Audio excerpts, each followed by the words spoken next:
What's the meaning of communicative approach?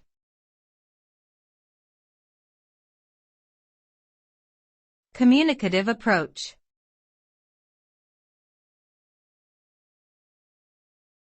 Communicative approach.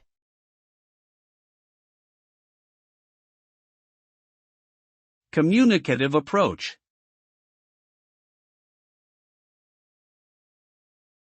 Communicative approach.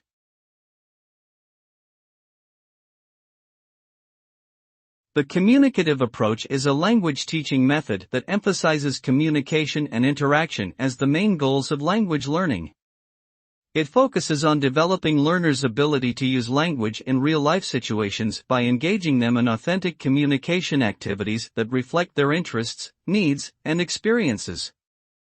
The result of this approach is learners who are more confident and competent in using the language for communication purposes, with a better understanding of the cultural contexts in which the language is used. They are also able to apply their language skills to various real-world situations and understand different perspectives and cultures.